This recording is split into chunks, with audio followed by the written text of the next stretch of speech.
You're tuning into Black and White Sports on YouTube. The no-holds-barred truth on sports. The main event starts. All right, Black and White Sports supporters. Well, I wanted to talk about a couple of different things that came out of yesterday's Indiana Fever preseason game. The preseason is now officially a wrap for Caitlin Clark in the Indiana Fever, and they prepare for the Chicago Sky.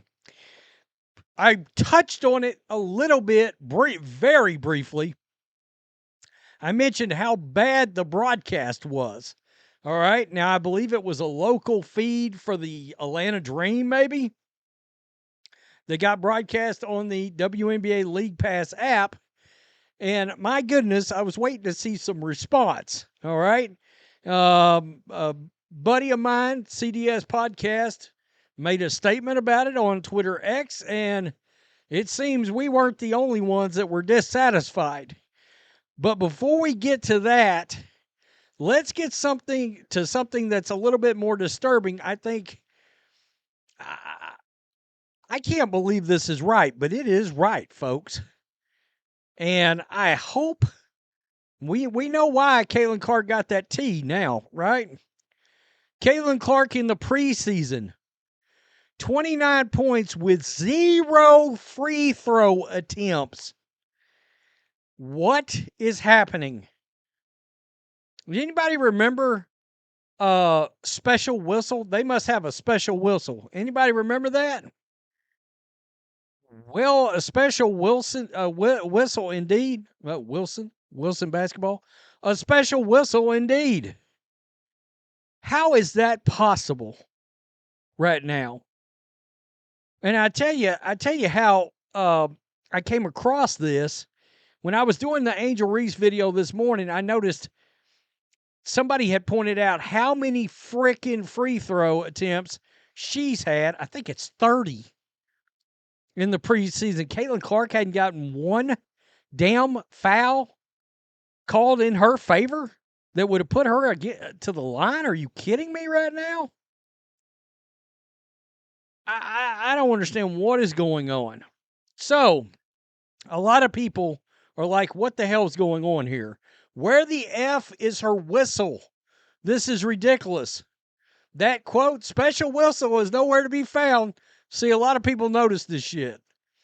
That's why she got the T, pissed at the reffing, so they threw her a line drive into the she threw them a line drive into the backboard stand. This guy just says 0 with a bunch of, yeah. Really? I mean, this is crazy.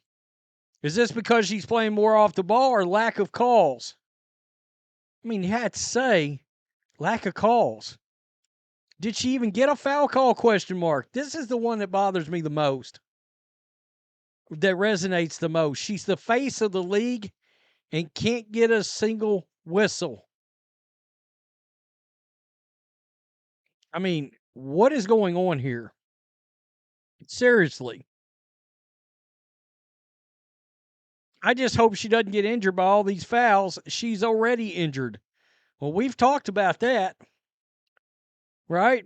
In the past, we've talked about that. How devastating any injury that gets her actually taken out of a regular season game, how much money in loss is that for the league? All right? I mean, advertiser revenue, et cetera, et cetera. One game, her being able to play in one game is huge. I mean, you cannot disvalue her ability to be available for every game healthy. Seriously. She got clocked today. It's crazy. No foul. Unbelievable. Unbelievable. Still, please let them know it's just 2 games. 2 games? She didn't go to the free throw line one time in 2 games?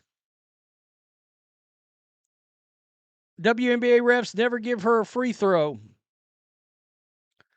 But, quote, she has a special whistle. Morons. WNBA refs are still shit.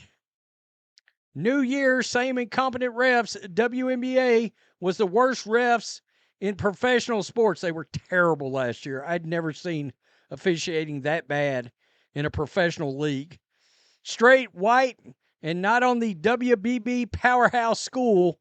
That's why WNBA's own player association does everything to drag her down. Interesting. Do we have ourselves a conspiracy? The first conspiracy of the year? That's one reason those comments about the refs is why I made this video. Because I wanted a little bit more attention to be brought to the fact that what's going on with the officiating and Caitlin Clark. Now, a little bit more attention to this. Good God, if you're a fan of the Atlanta Dream and you've got to watch games on, you live outside of Georgia and you need to watch games on League Pass, I'm sorry. Good God, I'm sorry. It was excruciating. WNBA is an absolute shit show. The court was terrible. Announcers were terrible. Officiating was terrible. The WNBA should give everyone with the league pass a refund. They should be paying people to sign up. It was bad. Shaky cam. Horrible announcers. People shooting the ball, them not showing it going in a bucket. It was really bad. And that awful looking arena didn't help at all. My God. It's crazy. I really loved the camera shaking every time anyone scored, so I thought I was having a stroke. It really got my blood pumping. I listened to about 10 minutes of the announcers and said, nah, I'll listen to the new Sleep Token album and watch the game on silent.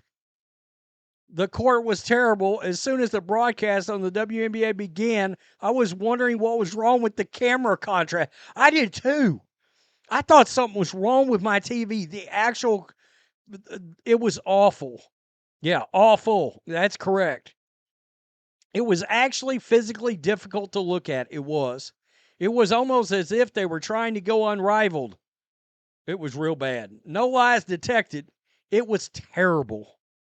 5 minutes of not showing the score and the time remaining on the screen, mixing up Lexi Hull and Sophie Cunningham, not showing replays, not telling us about the technical foul. And you know why I'm laughing? What's the problem? Two blondes? Do we all look alike? Is that what we're doing? I mean, seriously.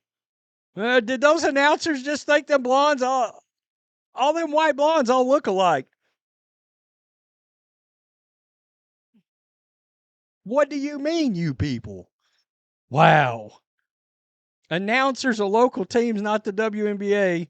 I've watched a lot of games on Pass. Fever have the best announcers. So many others are biased and don't really call the game. Those announcers, can you do any play-by-play? I noticed it, and that arena was awful. It was. It looked terrible on television. Absolute shit show was an understatement. I think the announcers were competing to see who was dumber.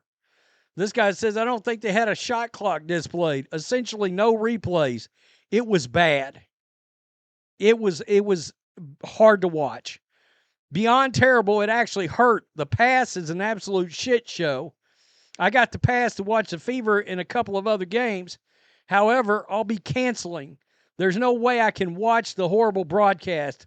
Like between plays, just having the WNBA across my screen hurt my head. I'm out. So this guy's saying, bleep it. I'll miss the 3 games that aren't nationally televised. I understand. Between the actual broadcast that was coming in, the feed, looking awful, the arena and the lighting and the arena looking terrible, the announcers being terrible, the camera work being terrible, it was all terrible. It was. And I don't know if you guys noticed what was going on with the sound. I mean, it was almost as if, and I don't want to get too far into conspiracies, but it was almost as if they turned the sound down in the arena so there was no emphasis on the Indiana Fever fans. Did you notice the sound difference between the previous games? And I'm saying previous games, the road games from last year versus this road game. It was startlingly quiet in there for Caitlin. I've never heard a Caitlin Clark game that quiet, and that whole arena was full of 22 jerseys. I mean, far be it for me to say that something's going on shady. Renee Montgomery, one of the owners there, I don't know. Anyway, you tell me what you think. Peace. I'm out. Till next time. Thanks for watching the show. Be sure to like, comment, and subscribe. Be sure to tune in next time on Black and White Sports.